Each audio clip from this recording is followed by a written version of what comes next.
Hello दोस्तों, जय हिंद। उम्मीद है आप सब लोग मस्त होंगे और अपनी पढ़ाई में व्यस्त होंगे। आज आप सभी को फिर मैथ का प्रैक्टिस करवा दिया जाए, ठीक ना। चलिए, तो पहले क्वेश्चन लेते हैं। पहले क्वेश्चन वो बता देते हैं जो कल आप लोगों को क्लास में दिए थे करने के लिए, ठीक है ना। चलिए, तो सबसे पहले उसको बता देते हैं, फिर उसके बाद फिर आता है क्लास शुरू करते हैं। चलिए, देखिए वो क्वेश्चन क्या था। एक व्यक्ति ने एक आयताकार भूखंड खरीदा था, ठीक है। उसकी लंबाई और चौड़ाई का अनुपात 7:5 था, यानी लंबाई और चौड़ाई का अनुपात कितना था? 7:5, यानी ये हो गया 7x और ये हो गया 5x, अलग अलग, यही ना। जब भी ऐसा सवाल देता तो ध्यान देना कि जो रुपया दे रखा है, ठीक ना, और जितने के हिसाब से कर रहा वहीं से क्लियर होता है कि वो दे का रखा है, ठीक है ना। जैसे यहाँ पर देखो क्या दे रखा है, 15 रुपया प्रति मीटर। 15 रुपया अगर प्रति मीटर है तो इसका मतलब परिमाप दे रखा है, क्योंकि परिमाप का मात्रक मीटर होता है। और अगर 15 रुपया प्रति वर्ग मीटर दिया होता तब क्या होता? तब समझ लो क्षेत्रफल दिया था। समझा ना। तो इस बात का ध्यान देना, बेहद ध्यान देना। यहाँ पर क्या दे रखा है? 15 रुपया प्रति वर्ग मीटर, यानी 15 एक वर्ग मीटर का उतना रुपया, यही ना। तो अगर देखा जाए कि कुल हमारे पास परिमाप कितना है तो कितना आ जाएगा? कुल रुपया कितना खर्च हो रहा है? 2880 रुपया 15 के हिसाब से, है ना। जो आएगा हमारा क्या आएगा? परिमाप आ जाएगा। 15 से को काट दो, 15 का नाम कितना आया? 13 ना। फिर कितना हो जाएगा? 15 9 135 ना, फिर 3, फिर 15 दूना 30, यानी कितना आया? 192। और परिमाप क्या होता है? 2 गुणे लंबाई धन इक्वल टू 192। कोई दिक्कत? ठीक है ना, स्पष्ट है ना बात जी। अब 2 गुणे यल का वैल्यू कितना है? 7x और ये कितना है? 5x, तो कितना हो जाएगा? 12x बराबर 192, है ना जी। अब देखो 12 से इसको काट दो, 12 का नाम कितना बचा? 12 छक्के 72, 2 अट्ठे 16। x की वैल्यू भैया 8, कितना है? 8। क्या पूछ रहा है? अगर लंबाई पूछेगा तो 7 अट्ठे 56, और अगर चौड़ाई पूछेगा तो 5 अट्ठे 40, है ना जी। क्या पूछ रहा है? लंबाई बताओ, 56 हो जाएगा। चौड़ाई पूछा होता तो 70 हो जाता। दोनों का योग पूछा होता है तो 106 हो जाता ना। अंतर पूछा होता तो 16 हो जाता। हाँ सॉरी, हाँ 96, 50 40 90 96। योग पूछा होता तो 96 हो जाता। हाँ चलो, तो ये तो होमवर्क था। अब आज वाला शुरू करते हैं, ठीक है ना। चलो पहला फल लगाओ आज का।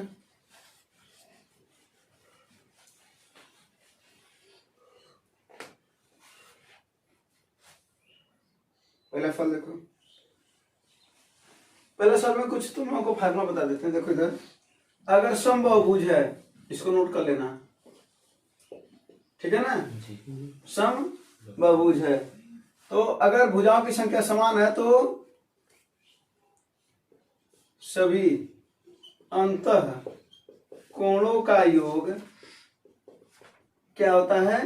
n-2 इंटू 180, ठीक ना। अंतः कोणों का योग। अगर वहीं पर बात करें प्रत्येक अंतः कोण, क्या बात करें?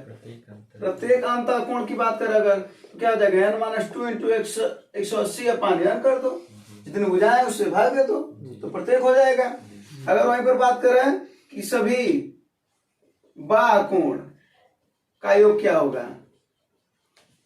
ठीक है, तो 360 होता है। कितना होता है? 360। अभी तुम्हारे सवाल का आंसर अभी मिल जाएगा यहीं पर, और साथ साथ में कई फार्मूले भी। वैसे जितने सारे सवाल आएंगे सब लगा लोगे, ठीक ना। तो इसको भी बता देते हैं। अगर पूछे यहाँ पर प्रत्येक बाह कोण, क्या पूछे? प्रत्येक बाह कोण, तब क्या हो जाएगा? 360 बटा n हो जाएगा। कोई दिक्कत? अब अगर देखा जाए, अगर पूछे कि सभी अंतःकोणों का योग और बाह कोणों का योग का अनुपात बताओ, यानी अंतः कोण अनुपाते बाह कोण, अंतः कोण अनुपाते बाह कोण। अगर पूछे तो क्या हो जाएगा? जरा देखो यार, -2 इंटू 180 अपान, भाई अगर योग वाला करेगा तो योग वाला ये ना लगाओगे दोनों। हाँ, अगर पूछा तो प्रत्येक, तो प्रत्येक तो भी वही आएगा, ठीक है ना। तो दोनों का यानी अंतः कोण अपान बाह्य कोण अगर बात करेगा तो यही आएगा। तो कितना हो जाएगा, ये 2 बार में कट जाएगा ना, क्या हो जाएगा -2/2। ये पूछ रहा था तुम्हारा, देखो सवाल में यार भुजा वाले समबाहुभुज के अंतः कोण का बाह्य कोण से अनुपात क्या होगा, तो अंतः कोण का बाह्य कोण से अनुपात क्या होगा यार -2/2 है ना। ये तुम्हारा फार्मूला भी है साथ साथ में, है ना। चलो छठवां, विकर्णों की संख्या। अगर पूछ दे समबाहुभुज में विकर्णों की संख्या क्या होती है, क्या होती है, n - 3/, ठीक है। ये किसकी संख्या होती है, विकर्णों की संख्या होती है। अब इतने सारे फार्मूले का यूज होता है, ठीक है ना, जब इससे सवाल बनता है। अब सवाल पूछ दे अगर कि खष्टभुज में, क्या बोल दे, खष्टभुज, खष्टभुज माने भुजा n का वैल्यू कितना है 6, खष्टभुज माने 6 ना होता है, बोलो। तो n का वैल्यू 6। अगर पूछ दे खष्टभुज के सभी अंतःकोणों का योग बताओ, तो n का वैल्यू कितना रखोगे यहाँ पर 6, तो 6 में 2 जाए 4 का 180 में गुणा करो कितना आ जाएगा 720। सवाल बन गया कि नहीं बन गया। अगर पूछे प्रत्येक अंतःकोण उसके कितने होंगे खष्टभुज के, तब क्या करोगे 6 में 2 जाए 4 × 180/6 है ना, वो हो जाएगा तुम्हारा प्रत्येक अंतःकोण। अगर पूछे सभी बाह्य कोण का योग, ये फिक्स होता है 360 होता है। अगर पूछा कि खष्टभुज के प्रत्येक बाह्य कोण कितने होंगे, तो बटे 6 करके कितना आ जाएगा 60 डिग्री। समझ रहे हो, जितनी भुजाओं वाला कहेगा वही n का वैल्यू वही इसमें उठा करके रखना है, ठीक है। अगर क्या अंतःकोण और बाह्य कोण का, खष्टभुज के अंतःकोण और बाह्य कोण के योग का अनुपात बताओ, तो तुम्हें अलग अलग अंतःकोण बाह्य कोण नहीं याद करना पड़ेगा, डायरेक्ट n का वैल्यू यहाँ पर क्या रख दोगे 6 में से 2 जाए 4/2 कितना आ जाएगा 2:1 है, 2/1 आ जाएगा। समझे। अगर पूछ दे खष्टभुज के विकर्णों की संख्या बताओ, क्या हो जाएगा, यहाँ पर क्या रख दोगे 6 × 3 ना बटा 2 2 3 6 कितना आएगा 9 आएगा। समझे। ये डायरेक्ट तुम्हारे सवाल हैं जो आते जाते हैं, क्लियर। चलो तो ये सब फार्मूला नोट कर लो, और इससे कुछ और सवाल बनते हैं, तो जो सवाल और भी बनेंगे, ठीक है। कभी कभी क्या दे देता है, प्रत्येक अंतःकोण दे देता है, ठीक ना। और विकर्णों की संख्या पूछता, तो भैया एक बात बताओ, प्रत्येक अंतःकोण अगर दिया है तो हम यहाँ से n की वैल्यू निकालेंगे कि नहीं निकालेंगे। जब n का वैल्यू निकालेंगे तो उठा के झटक देंगे इस वाले में, तो विकर्णों की संख्या हमको पता चल जाएगी, बोलो। कभी कभी कुछ सवाल में 2 फार्मूला का योग देता है, कोई दिक्कत नहीं है, सभी अंतःकोणों का योग दिया है, ठीक ना, सभी अंतःकोणों का योग दिया है। पूरे सभी अंतःकोणों का योग तो 360 है, कितना है 360। तो यहाँ से एक सवाल बन जाएगा, देखो जरा सा, ये 360 हो जाएगा बराबर n - 2 × 180। अब पूछा उसका विकर्णों का योग बताओ, अंतःकोणों का योग 360 है, तो विकर्णों का संख्या बताओ, सॉरी विकर्णों की संख्या बताओ, कितना आ जाएगा, ये 2 बार में कटेगा, 2 इधर आएगा, 3 का वैल्यू कितना मिल गया, अब 4 इसमें रख दो, क्या हो जाएगा 4 × 4 में 3 जाए बटे 2, विकर्ण की कितना संख्या होगी 2 है ना। बस कोई दिक्कत परेशानी समस्या, तो ये सब फार्मूले नोट कर लो, ठीक है ना, नोट कर लिए। अगला बता,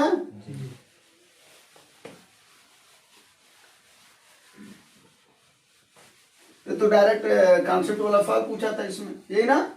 हाँ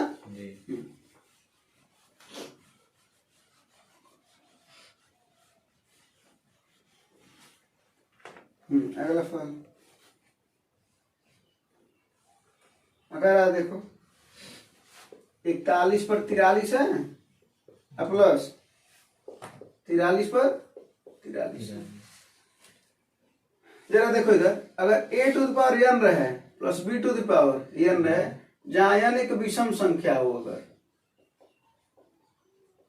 ठीक है, तो हमेशा a + b से कट जाएगी, अर्थात विभाज्य हो जाएगी। आंसर मिल गया होगा।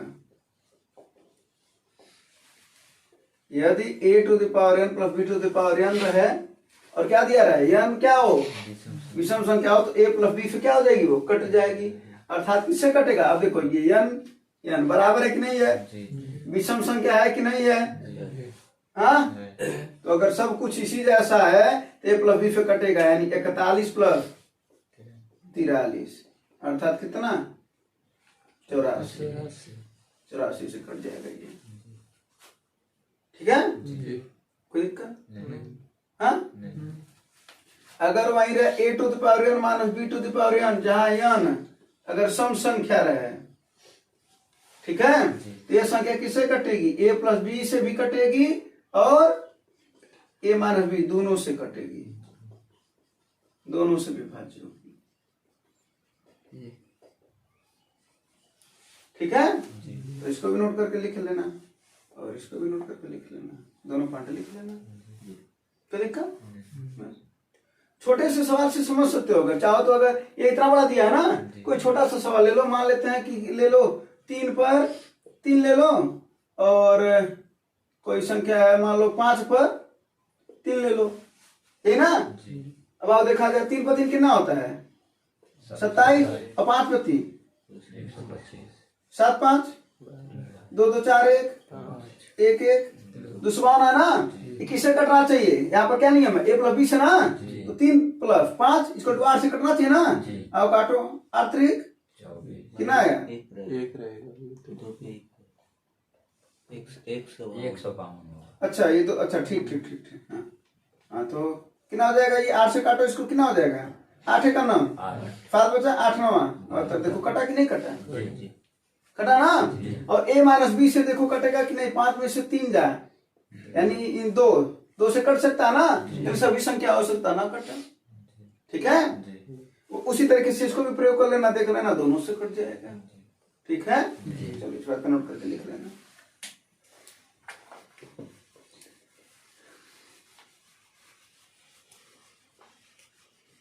अगला सवाल है,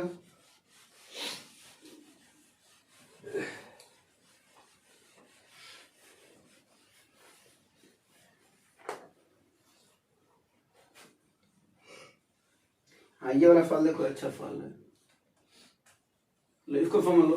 अब यहाँ पर समझा लेते हैं। x बराबर क्या दरकार? 7 प्लस 4 करने में 3। ठीक है, अरे कभी भी ये ऐसा सवाल दे तो तुम्हें ध्यान देना, a प्लस बी के होल स्क्वायर ये होता है ना, माइनस के यहाँ पर माइनस होता है। इन्हीं दोनों फार्मूलों को ध्यान देना, फिर 2 फार्मूला है ना, इन्हीं दोनों फार्मूलों पर ध्यान देना है। तो अब हमको देखो जरा सा लास्ट में यहाँ पर प्लस वाला है, यानी प्लस वाला 2ab वाला लगाएंगे, माइनस वाले को हटा देते हैं फिलहाल में, यही ना। हमको 2ab वाला पद चाहिए, तो इसको जरा उसी तरीके का बना लो, तो क्या हो जाएगा? 7 प्लस 2 को बाहर रख देते हैं, अब बाकी सबको करनी के अंदर कर दो, यानी कितना बचेगा? यहाँ पे 2 बचेगा ना, तो जब 2 करनी के अंदर जाएगा तब कितना हो जाएगा? 4 ना हो जाएगा। रहेगा जब 2 है यहाँ पर बाहर, तो इसको लिख सकते ना, करनी में 2 गुणे करनी में 2, तो जब वो करनी के अंदर जाता तो 4 हो जाता ना, 4 से बाहर निकलता है तो 2 होता ना। हाँ, कैलकुलेशन कहते ना, छोटा पार्ट नहीं समझ रहे हो, तो 2 जाएगा अंदर तो कितना हो जाएगा? 4। तो करनी में क्या हो जाएगा? 4 3 यहाँ तक समझ में आया कि नहीं? बोलो। यहाँ पर क्या कर दो, 12 का ऐसा गुणनखंड करो कोई कि जोड़ने पर 7 आए और गुणा करने पर 12 है। ध्यान देना हमेशा, गुणा करने पर क्या आना चाहिए? करनी के अंदर वाला, लेकिन यहाँ पर मात्र 2 होना चाहिए।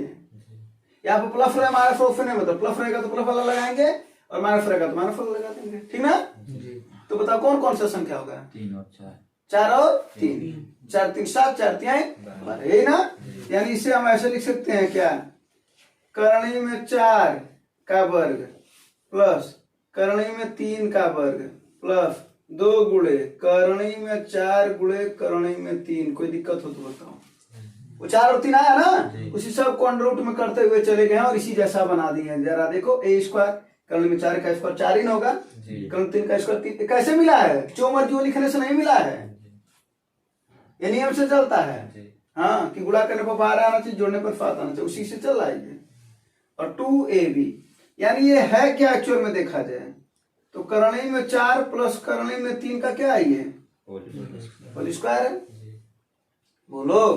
और ये x की वैल्यू है, तो अगर देखा जाए तो इधर आएगा क्या हो जाएगा? ये अंडर रूट x। भाई दोनों पक्षों का आप क्या ले लें? वर्गमूल ले लें, तो ये स्क्वायर हट जाएगा वहां से, क्या हो जाएगा? ये 4 को क्या ले सकते? 2 प्लस करनी में, यहाँ तक कोई दिक्कत हो तो होता। अंडर रूट x की वैल्यू आ गई, इसको रखे रहो। ये सवाल अगर ना तुम्हारी प्रैक्टिस अगर अच्छे से हो तो इस सवाल को देख करके आंसर मार सकते हो, देख करके। लेकिन प्रैक्टिस जब अच्छी हो तब कैसे, वही पता चल जाएगा। तब यहाँ से 2 अंदर जाएगा तो क्या हो जाएगा 12 ना, तो 4 3 7 और 4 और 3 का कॉम्बिनेशन बन रहा ना, तो करने में 4 2 आएगा, करने में 3 3 आएगा, एक बार प्लस होगा और एक बार माइनस होगा, यानी क्या बनेगा 2 प्लस करने में 3 और 2 माइनस करने में 3, ये कट जाएगा 2 2 4। इसका एक लाइन में आंसर है। लेकिन कब, जब वो बातें समझ में आए कि x की √x की वैल्यू यह आएगी, उसके बाद फिर उसको उल्टा करेंगे, फिर इसके सगमी का गुणा करेंगे। कैसे आओ देखो, 1/√x बराबर 1/, भाई जब इसको उल्टा किए तो इसको भी उल्टा कर दिए। अब इसके सगमी से गुणा कर दो, सगमी मतलब वही सब कुछ रहा प्लस यहाँ पर क्या हो जाए ये ना।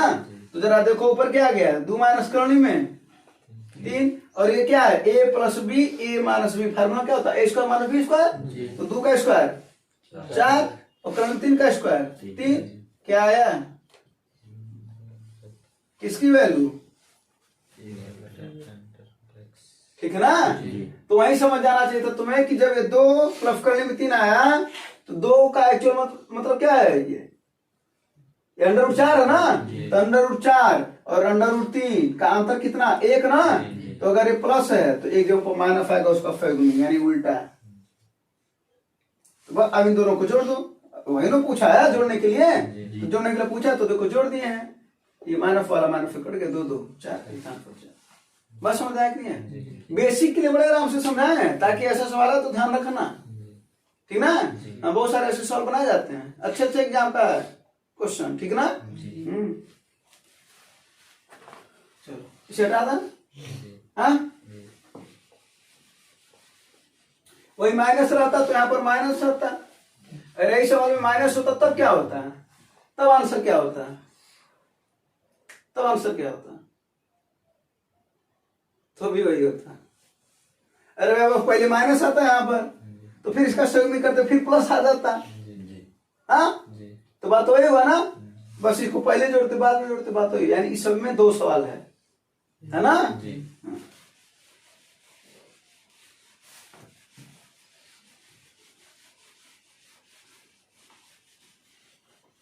अगला सवाल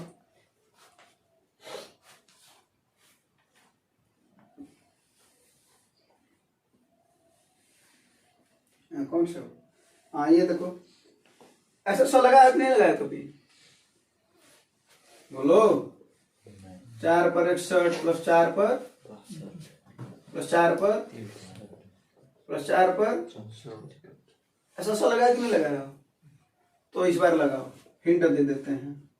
ऐसा सवाल कभी भी अगर आए फेम, ठीक है, तो करना क्या भैया, जो सबसे पहला वाला पद उसको कॉमन ले लो, कितना हो जाएगा 4 पर, अब जो बचा उसको लिखो, क्या लिखोगे, यहाँ पर कुछ बचा है, कुछ नहीं बचा तो 1 बचा ना, यहाँ पर कितना बचा 4 पर कितना घात 1, यहाँ पर 4 पर, यहाँ पर 4 पर, ये बात समझ में आई कि नहीं है।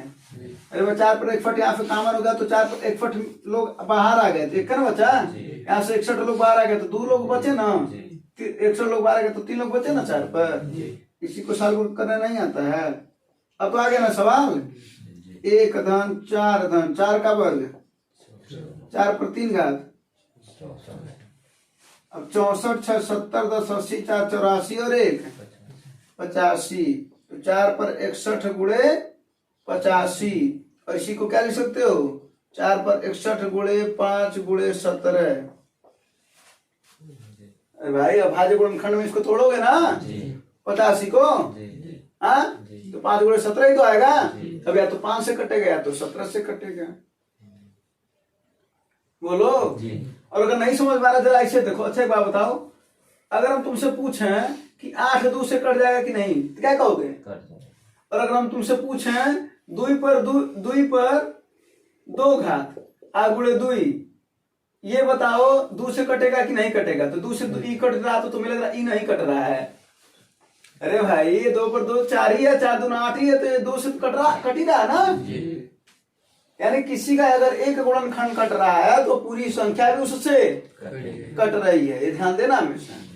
तो ये ना सोचना कि अरे ये तो कटा ही नहीं, मात्र 17 से यही कट जाएगा, ऐसा नहीं है, ठीक है। चलो 17 से काट दिया, या 17 या 5 से, ऑप्शन क्या दे रखा है, 17 दे रखा है।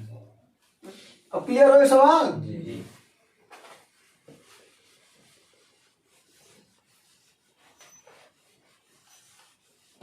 अरे लगा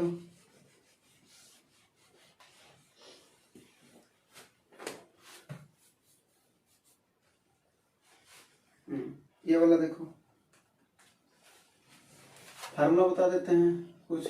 ए क्यूब प्लस बी क्यूब को क्या लिख सकते हो, ए प्लस बी, दूसरे क्वेश्चन में a square plus b square minus a b, है ना। या इसको ऐसे भी तो लिख सकते हो, a cube plus b cube बटा a square plus b square minus a b, ये ना। हाँ बराबर क्या, ए प्लस बी, ऐसे भी तो लिख सकते हो इसको। अच्छा तो ये पहला फार्मूला हो गया। दूसरा, इन्हीं दो पर बहुत ज्यादा सवाल पूछे जाते हैं। A cube minus b cube बराबर क्या फार्मूला होता है, a minus a square plus है ना। या इसको हम क्या लिख सकते हैं, a cube minus b cube बटा a square plus b square plus बराबर, है ना। अब इन्हीं दोनों पर खूब सवाल पूछे जाते हैं। अब इन्हीं दोनों पर वो सवाल है जो दे रखा है, ये ना। जरा देखो 5.4 का क्यूब है और वो कितना है, 0.4 का क्यूब है, है ना।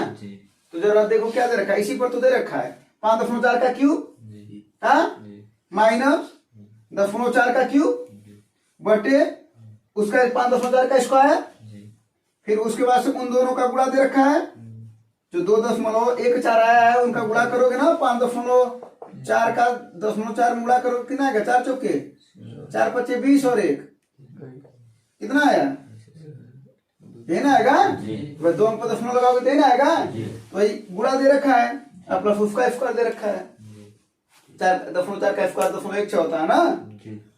यानी इसी पर है कि नहीं है ये। अब तुम्हें अगर वही पैटर्न पता रहता तो देख करके आंसर लगा दिए होते। यानी क्या करना तुम्हें, 5.4 में से 0.4 को घटाना है तो क्या बचेगा, मात्र 5 बचेगा। इसका आंसर है ये। फार्मूला भी नोट कर लो, उसको भी देख लो, ठीक है। तो दोनों पर सवाल पूछे जा सकते, इस पर भी पूछे जा सकते थे।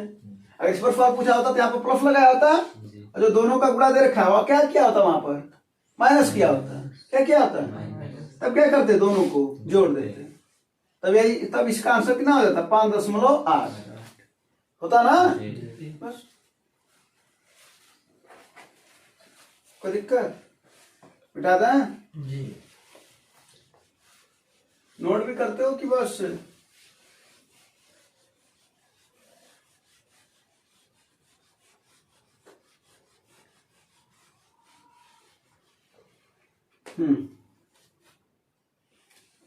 पहला सवाल देखो, ये तो कई बार बताया, दूरी ज्ञात करने के लिए बताया ना। हाँ कभी भी अगर ऐसा सवाल दे कि इतने से जा रहा है तो इतना देर हो रहा है, इतना पहले पहुंच रहा है या देर हो रहा है। देखो एक 3 किलोमीटर है, चल कितने है, 3 किलोमीटर प्रति घंटा, और ये क्या है 2 किलोमीटर प्रति घंटा। अब जाए से 3 से जाएगा तो जल्दी पहुंचेगा, तो कह रहा 40 मिनट पहले, और ये क्या कर रहा है 40 मिनट बाद में। इन साल में कह रहा है 40 मिनट देर से पहुंचता है। और कभी भी अगर ऐसा सवाल दे तो तुम्हें करना क्या, दूरी ज्ञात करने के लिए देखो, स्पीड 1 गुणे स्पीड बटे डेल्टा स्पीड, यानी स्पीड का अंतर, ठीक है, गुणे डेल्टा टी यानी समय का अंतर, ठीक है। और इसमें ये एक सवाल तो है ही, 2 और सवाल इसमें बन जाएंगे। वो 2 सवाल कैसे बनेंगे, 3 किलोमीटर प्रति घंटा के बजाय अगर वो 2 किलोमीटर प्रति घंटा से जाता है तो उसे 40 मिनट अधिक समय लगता है, तब दूरी ज्ञात करिए, तब ये फार्मूला लगेगा। अगर क्या 2 किलोमीटर प्रति घंटा की जगह पर अगर 3 किलोमीटर प्रति घंटा से जाता है तो उसे 40 मिनट कम लगते हैं, तो ये फार्मूला लगेगा। समझ में। अगर कहता है कि 3 से जा रहा है और 2 से आ रहा है, कुल उसे 40 मिनट लगेगा, तो बस एक का अंतर है कि यहाँ पर इनको क्या करना है, चाल को जोड़ देना है, यानी 4 सवाल कम से कम है। दिख रहे हैं चारों सवाल कि नहीं दिख रहे हैं, कि बस हम ही भर देख पा रहे हैं? पहले इसको लगा लिया जाए तब बताते हैं। तो क्या हो जाएगा, स्पीड 1 माने कितना, 3 गुणे 2 बटे इनका अंतर कितना है 1। डेल्टा टी ये पहले है और ये बाद में है, तो पहले और बाद में क्या करते हैं, इनको जोड़ देते हैं, ये ना। तो पहले और बाद में तो 40 80 मिनट है ना, तो बटे 60 कर दो, घंटे में आ जाएगा, क्योंकि 100 किलोमीटर प्रति घंटा में चल रहा है ना। बस 20 तिहाई 20 चौक 3 से 3 कट गया, 4 दूना 8 किलोमीटर। देखो कितना आसान सा सवाल है, 2 लाइन का सवाल है, 2 लाइन का था ये, दूसरे लाइन में तो आंसर आ रहा है ना। और जो हम और एक और सवाल बताए हैं कि 3 की जगह पर अगर 2 से जाएगा तो ये बताओ समय ज्यादा लगेगा कि कम लगेगा, ज्यादा लगेगा।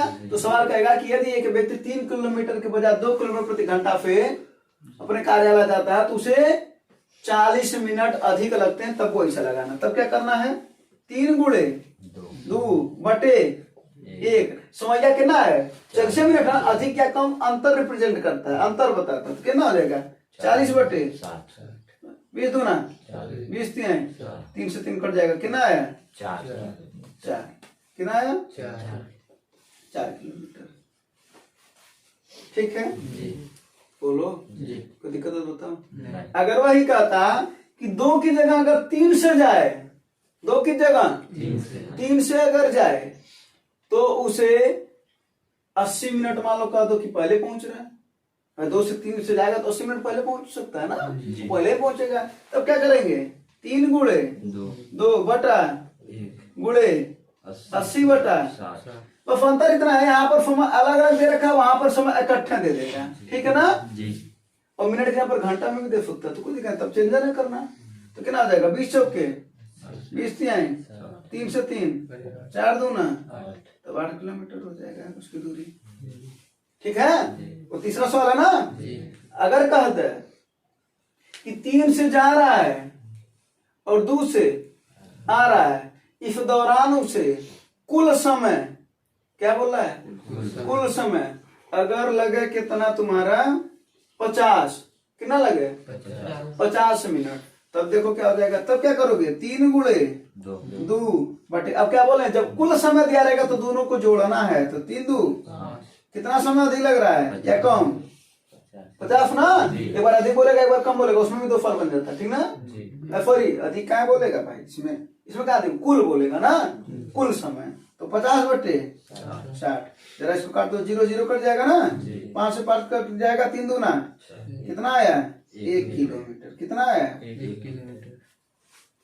ठीक है, तो एक सवाल ये दे रखा था, दूसरा ये बताया, तीसरा ये, चौथा ये, 4 सवाल इसमें बेसिकली बनाए जा सकते हैं, ठीक है।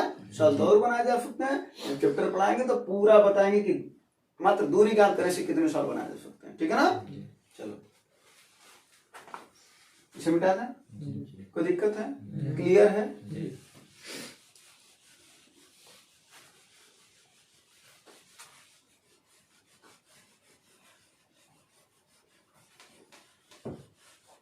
अगला सवाल लगाओ,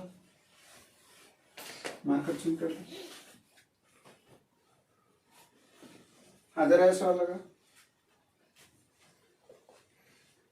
2 तो लगाओगे। अगर औसत चाल यहीं पर लास्ट वाला ना दे करके जो पढ़ो सवाल, तो कह रहा है ए और बी का कोई कार 40 किलोमीटर प्रति घंटा की चाल से चलता है ना जी। और फिर बी से ए आ गया, यानी हो क्या रहा है, इधर देखो इसको आ रहा वो लगा, ए से बी एक बार यहां पर गया जी। फिर बी से कहा आया, ये पहला काम किया, फिर बी से कहा आया, ये दूसरा काम किया, फिर यहां पर जो फिर इधर गया, ये तीसरा काम किया। बात समझ में आ रही है, यहाँ पर वही ना हो रहा है। अगर ये तीसरा ना देता तो औसत चाल का फार्मूला तुम बड़े आराम से लगा देते थे, 2 गुणे पहली चाल गुणे दूसरी चाल बटे दोनों का योग। लेकिन यहाँ पर कितना दे रखा है, 3 दे रखा है, कोई दिक्कत नहीं है। हम मान लेते हैं इसकी दूरी कितनी है, डी है, कितनी दूरी है, डी है ना। अब लगा लेते हैं, क्या पूछ रहा है, औसत चाल ना, औसत चाल यानी औसत चाल बराबर क्या हो जाएगा, कुल दूरी बटे कुल समय। वो जो ये फार्मूला है ना दो का, वो भी बेसिक नियम से ही आया है, ठीक है, बफरते जल्दी में लगाने के लिए वही ठीक है। चलो कुल दूरी और देखते हैं कितनी बार गया है। एक बार गया तो कितनी दूरी पहुंचा, डी। फिर दूसरी बार गया, यहां से फिर आया, फिर कितनी दूरी गया, फिर यहां से यहां तक गया, फिर कितनी दूरी गया, यहां तक। क्लियर है, यानी कुल दूरी अपने को कितना मिला, 3D। क्लियर, बट अब हमको समय नहीं पता है, समय कोई बात नहीं है, समय बराबर होता है क्या है, हाँ, दूरी बटा चार। दूरी तो पता है ना, पहली डी है। चलिए कितना पहले का, 40। अब पता चला 40। ये डी बटा 40 क्या है, डी तो दूरी है, 40 तो चाल है पहला, तो डी बटा ये 40 वाला यही चाल है, 40 किलोमीटर प्रति घंटा जो पहली बार में गया था। तो डी बटा 40 क्या है, समय है, पहली बार में जाने में लगा समय, यही ना। दूसरी बार वाला फिर दूरी डी है, यहाँ से यहाँ तक आया, यही ना। अब दूसरी बार में इसका चलिए कितना है, 30 किलोमीटर प्रति घंटा। 30 है, यहाँ पर 30 हो जाएगा। समझ में आ रहा होगा बात। जी। फिर यहाँ से यहाँ गया, जी। फिर कितना है, दूरी तो डी है ना, जी। और अब चाल कितना है तीसरे वाल में, 60। क्लियर हो कि नहीं हो। जी। अब इसी को सॉल्व करने आता ही होगा कि नहीं आता है, आता। तो करो, क्या हो जाएगा ये। नीचे वालों का एलसीएम ले लो, जरा नीचे वालों को सॉल्व कर लेते हैं। यहाँ से डी देखो कॉमन है कि नहीं है, अगर यहाँ से डी हम कॉमन ले लो तो क्या बचेगा, जरा देखो इधर डी को कॉमन ले लो तो डी बाहर आ जाएगा, क्या बचेगा, एक एक और एक, यही ना बचेगा, बोलो। और ऊपर क्या आ जाएगा, डी डी डी मिल करके कितना डी, इसको मिटा दो ना, समझ गए होगे ना, 3D। अब एक बात समझो, इधर एक चीज देखो, ए भैया इधर देखो सब लोग, अगर ये चीजों को हमको जल्दी में लगाना है तो जरा देखो यहीं पर एक चीज क्या बन रहा है, जो दूरी समान चल रही है और 3 चाल पे चल रही है, तो जरा देखो हमको डी मानने की कोई आवश्यकता नहीं है, डी से डी कट गया है, बोलो समझ में आया नहीं आया। हम उसको भाग मान लेंगे, एक भाग, दो भाग, तीसरा भाग, एक एक दो और एक 3, यानी ऊपर कितना आ जाएगा 3, यानी अगर 4 बार जाएगा तो ऊपर कितना आ जाएगा, 5 बार जाएगा तो 5। ये बातें समझ में आया कि नहीं आया, बोलो। यानी तुम एक लाइन तुम गायब कर सकते हो, एक आता ना बेसिक नियम से सीखोगे तभी जाकर के शॉर्ट मेथड समझ सकते हो, और शॉर्ट मेथड जरूरी है परीक्षा के लिए, जरूरी नहीं बेहद जरूरी है, ठीक ना। हाँ, और वही तरीका सीखो जो तुम लगा सको सबसे बेहतर तरीके से वहां पर, ठीक है। हाँ, सीखने के लिए जो मिले सबसे सीखो, ठीक है, लेकिन अपने सबसे जो बेस्ट तरीका हो तुम्हारा वही लगाओ। तो ये तो समझ में आया होगा। अब मात्र हम इसको सॉल्व कर लें तो जरा देखो ऐसे सवाल में क्या सॉल्व करते हैं, जब दिमाग में रख लो कि 3 बचा हुआ है, ये ना 3 क्या है बचा हुआ है, तो अब इसको सॉल्व कर लेते तो क्या हो जाएगा, 1/40 प्लस किनारे, यानी ऐसे सवाल को डायरेक्ट तुम कर सकते थे 1/4 1/4 1/4 ऐसे करके, 3 चाल है ना, उसी को सॉल्व कर लिए होते। उसके बाद से तब क्या करना होता अभी बता देते। 40 30 60 का एलसीएम कितना हो जाएगा, 120। 40 से काटोगे कितना आएगा, 3। 30 से काटोगे कितना आएगा, 4 का ऊपर गुणा करते हुए 4 ही ना आएगा, ये 2 आएगा, कितना आएगा, 4 3 7 2 9/। अब क्या बताओ, 9/120 जब आएगा तो 3 ऊपर है और 120 नीचे है ना, तो छठा के कहा जाएगा ऊपर, अब बटा कितना आएगा, समझ में आया कि नहीं आया। यानी अगर तुम इस सवाल को लगाए होते तो तुम क्या करते, 3 बाहर कर देते और इन लोगों का जो भी आता उनको उल्टा कर देते। जैसे क्या है 9/120 आया ना, 120/9 करना है, क्लियर। कितना हो जाएगा, 3 त्रिका 3 चौके कितना है, 40 किलोमीटर प्रति घंटा की औसत चल रही है, बोलो यही ना, कोई दिक्कत। हाँ, अरे 2 बार आता मात्र तब क्या करते, तो 2 बार का क्यों लगाते। हाँ, इस फार्मूले से भी लगा सकते हो, इस नियम से भी लगा सकते हो, कोई दिक्कत नहीं, ठीक है, हटा दो।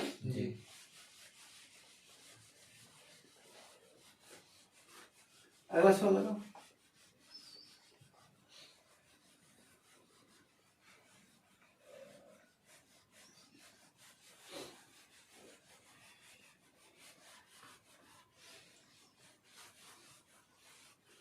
अगला सवाल लगाओ।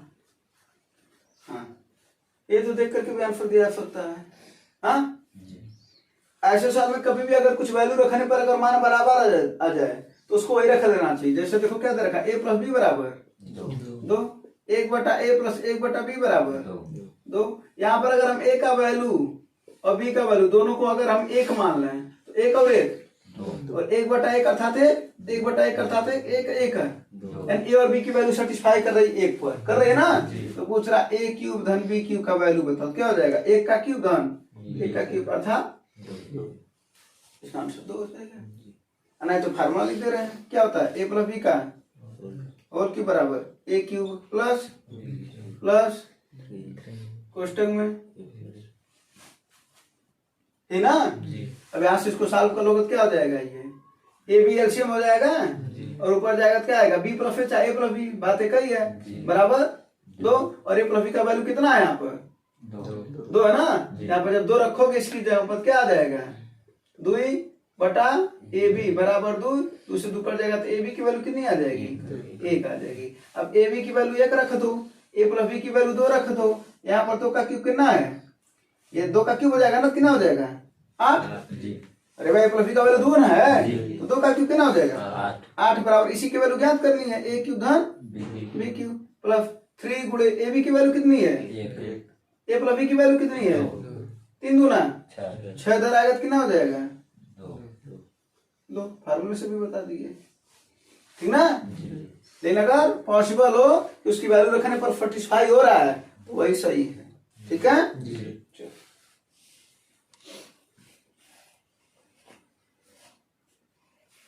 और कुछ सवाल है? हाँ, लगाओ इस सवाल को।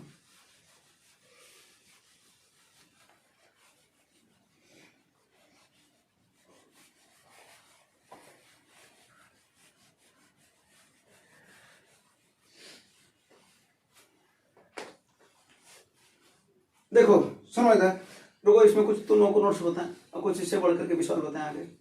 सुनो इधर, कर 8 पुरुष या 12 स्त्रियां किसी काम को 24 दिन में कर सकते हैं, तो 8 पुरुष और 12 स्त्रियां।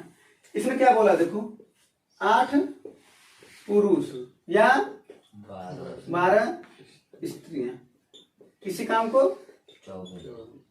और अगले बार हम क्या पूछ रहा है? 8 पुरुष और 12 स्त्रियां कितने दिन, यही ना। ध्यान से समझना इस सवाल को। 8 पुरुष या 12 स्त्रियां, या और यहाँ पर क्या है? बाकी सेम चीज है, ठीक है। अगर कभी ऐसा सवाल देगा तो तुम्हें करना क्या वो देख लो। क्या पूछ रहा है? तो 8 पुरुष और 12 स्त्रियां कितने दिन में कर रहा है ना। अगर पुरुष वाला रखना है तो इसको 2 बार रखो, महिला वाला रखना है तो उसको भी 2 बार रखो। यानी इसके 2 तरीका है। पहला तरीका है पुरुष में रखना चाहते हो तो 8 पुरुष है ना, हाँ, तो 8 पुरुष है और इसके यहाँ पर भी 8 रख दो, तो 8 8 16 गुणे। ये पूछ रहा कितने दिन में करेंगे? फार्मूला चला ना, m1 d1 बराबर m2 d2, क्योंकि काम बराबर है। और यहाँ पर ऐसे भी देखो 8 पुरुष कितने महिला के बराबर है? 12। बात वही ना होगा। अगर 8 पुरुष या 12 महिला लगा दो, हाँ, इसी 12 महिला को क्या दिक्कत दे रहे हैं? 8, तो 8 और 8 16 गुणे d बराबर क्या पुरुष रखे हो ना, तो 8 गुणे 24 दिन में लोग कर रहे हैं ना। तो साल को 8 दूना 16, 2 पर 24, कितना दिन आया? 12 दिन। समझ में आया? अब यहाँ पर नहीं समझ में आएगा ना, अभी देखना 3 वाला जब पूछेगा तब हम बता रहे हैं, ठीक है। यहाँ पर अगर महिलाओं में रखना है तो महिलाओं को रख दो, तो 12 12 2 लोग है ना, 2 बार ना, ये तो 2 बार रख दो, तो 12 12 24 गुणे क्या पूछ रहा है? वही कितने दिन में करेंगे ना। m1 की वैल्यू हो गया 24, d1 का वैल्यू d है ना। और क्या अब महिला को रखे हो ना, तो महिला गुणे ये, यानी 12 गुणे 24, 12 से 24 कट जाएगा, d का वैल्यू कितना है? अब यही सवाल में अगर ऐसा दे देता कि 8 पुरुष या 12 महिलाएं या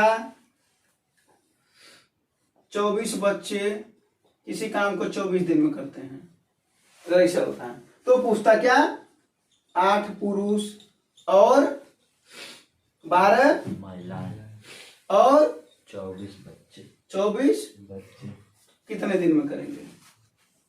यहाँ पर तो दो या है ना, 3 दे दिया तब क्या करोगे। तो अगर कभी भी हुबहू सवाल दे, देखो यहाँ पर या चला और यहाँ पर और चला, बाकी सब कुछ वही है ना, किसी एक को 3 बार लिख देना।